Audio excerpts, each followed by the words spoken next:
देखिए ये चारों तरफ से पैक है, ठीक है, इसमें एक भी होल नहीं है, इसको काट के नहीं निकाल सकते। अगर ये वाली काट के निकालनी होती तो ये निकल जाता, ठीक है। इसमें कहीं से भी कट मारते जाएंगे और फिर ये पीपीडी से इसको रिसोल्व करेंगे, तब जाके पकड़ पकड़ के खींच देंगे इसको, ठीक है। तो हमको निकालना है ये वाला, ठीक है। इसको हम डायरेक्ट ही निकालते हैं क्योंकि सीपीयू इसके अगल बगल है नहीं, तो कोई टेंशन नहीं है।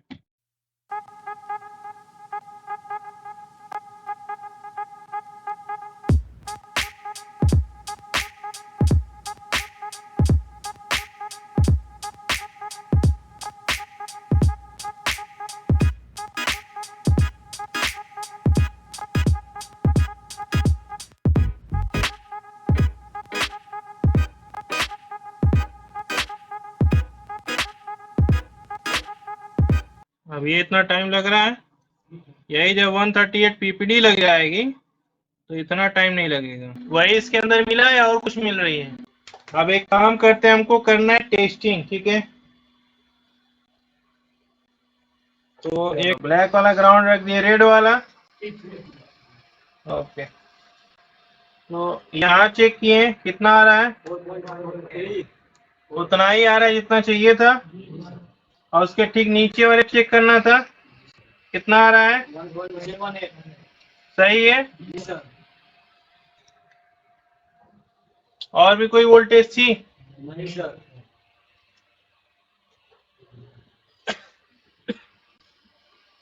एक वोल्टेज ये हो गया, एक वोल्टेज ये हो गया, आ रहा है।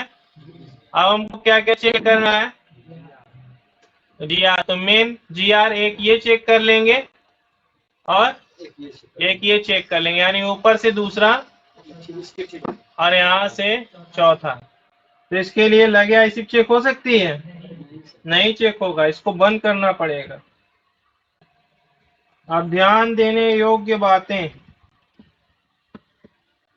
या तो आपका माइंड बहुत तेज है, ठीक है, तो इसको याद रख लेंगे कि ये वाला जो नोच कट पॉइंट है, इसको नोच कट पॉइंट बोला जाता है, इसी तरफ से आईसी लगेगी।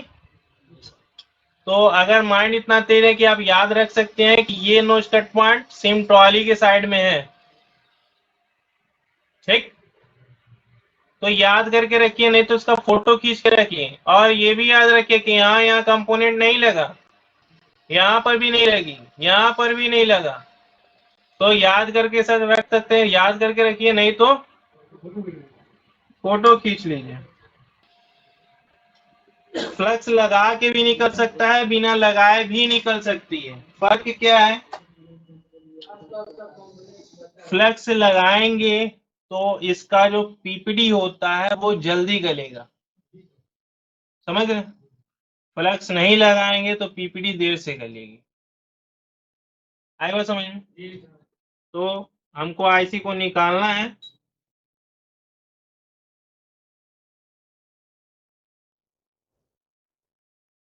और चूंकि बोर्ड बहुत हल्का होता है,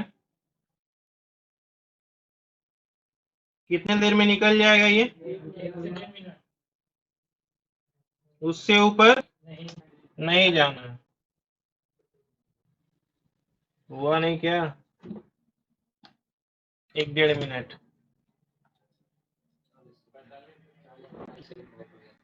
ओके। तो चलो, नोच कट पॉइंट हमको याद हो गया है कि इस साइड रहेगा। अब हमको करना है कोड टेस्टिंग। कहाँ कहाँ चेक करना था, रेड वाला प्रॉप कहाँ रहेगा, इधर से कितना नंबर था,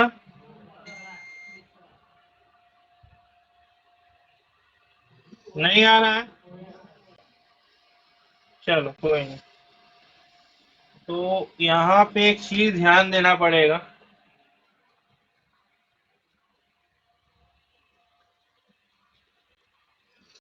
यहाँ क्या आ रहा है, क्योंकि ये सिग्नल की लाइनें हैं तो यहाँ पे आपकी जीआर भी नहीं आएगी, यहाँ से यहाँ पे बीप आना चाहिए।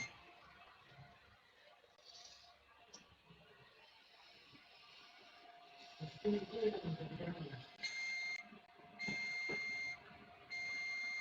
रहा है, यहाँ तक ओके है।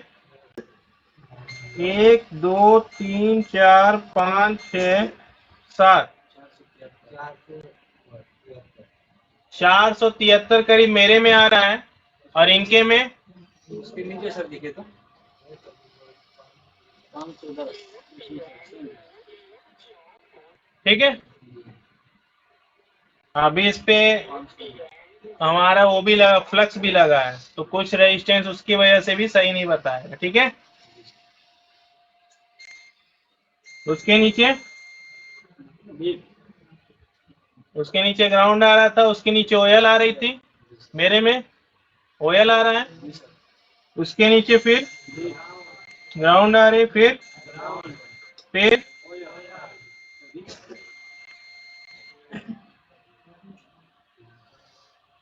नीचे वाला नीचे ग्राउंड है।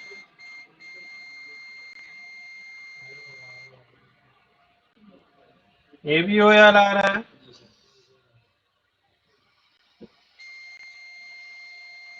ग्राउंड आ रही है, फिर ओएल ग्राउंड, फिर ओएल, फिर ओएल ग्राउंड ग्राउंड, इस पे ओएल, फिर ओएल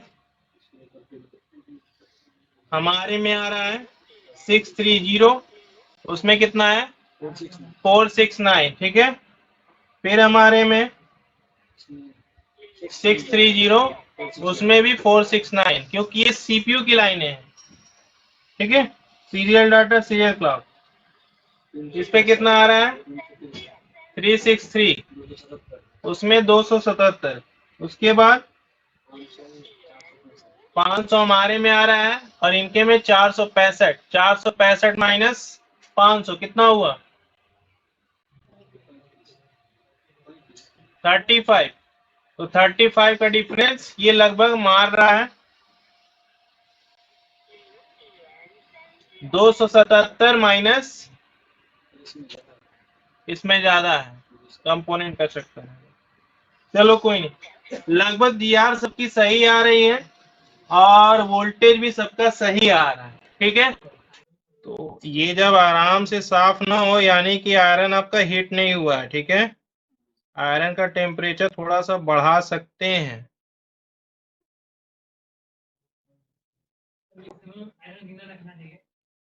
350 से 400 के बीच में।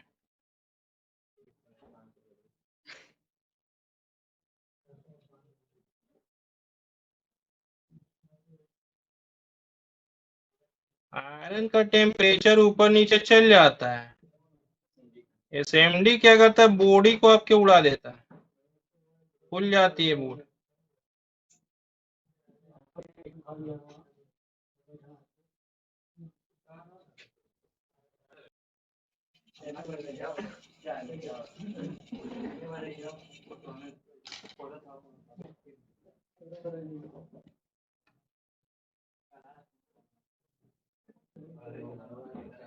अब क्या है कि बीच वाला सब आपस में जुड़ा हुआ है। ठीक है, और अगर आईसी का देखें, इसका भी सब आपस में जुड़ा हुआ है।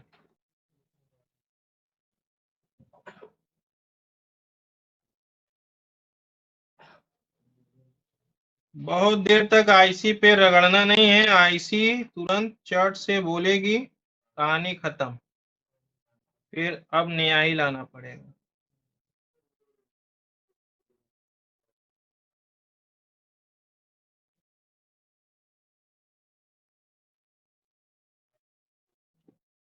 अब ये है आपकी नेटवर्क आईसी, वो भी कौन सी 4G। तो 4G के आईसी के लिए अब हमको चाहिए स्टेंसिल, और स्टेंसिल का जो नंबर होगा RF2।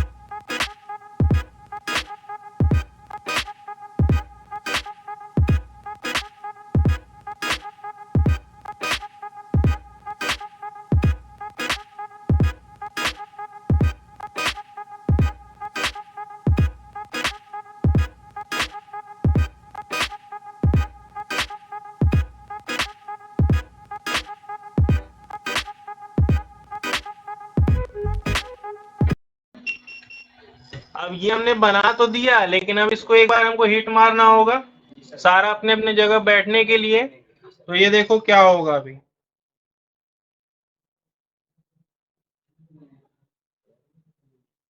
क्या हुआ? तो उसका टेंशन नहीं लेना है सर, जब बना रहे तब बीच वाला फैल जा रहा है।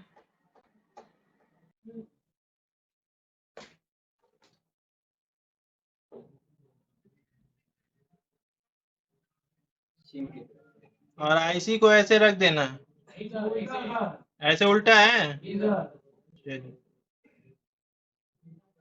सिम को लिख रहा है।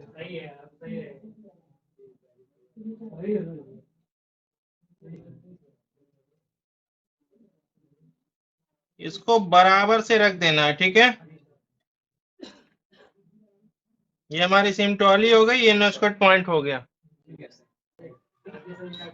ये देखो कितना हीटिंग किया हमने। चलो इस पे देखते हैं आईसी लगती है कि नहीं लगती।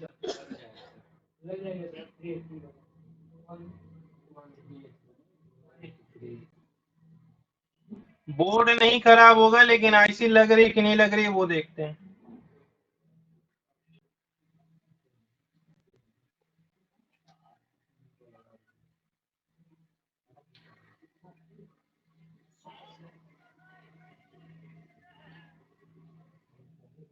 इस आईसी को आप ऊपर से दबा भी सकते हैं, लेकिन बॉल आईसी को नहीं दबा सकते। अब इसको लगाते हैं बोर्ड में।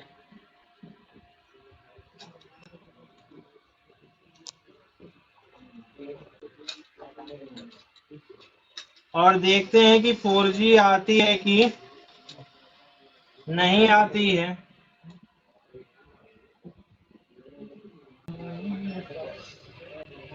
अब इसमें डालना होगा सिम और इसको करना होगा ऑन। सर बिना ढक्कन के हो जाएगा?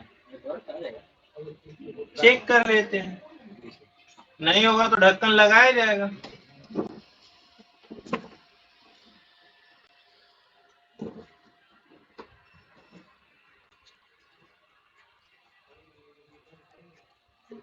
कौन सा सिम था? एयरटेल। एयरटेल की 2G 3G आती थी, यानी H+ या E+। वो नहीं दिखा था इसमें। एयरटेल और वोडा का आ रहा था, वो डालो कि एयरटेल एयरटेल का आ रहा था और जियो का नहीं आ रहा था। अब ये गया सेकेंड लोगों पे, और ये एयरटेल तो आ गई है जो कि पहले भी आ रहा था।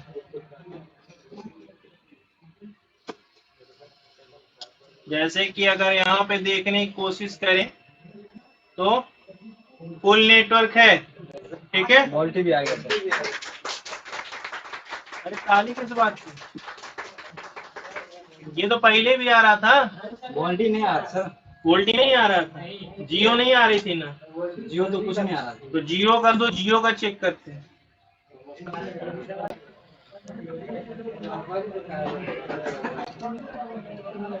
फोन को रिस्टार्ट नहीं किए, डायरेक्ट हमने लगा दिया।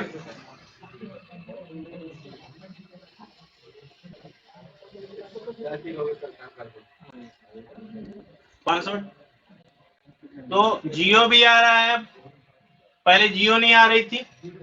अब जिसको ताली बजाना हो बजा लो।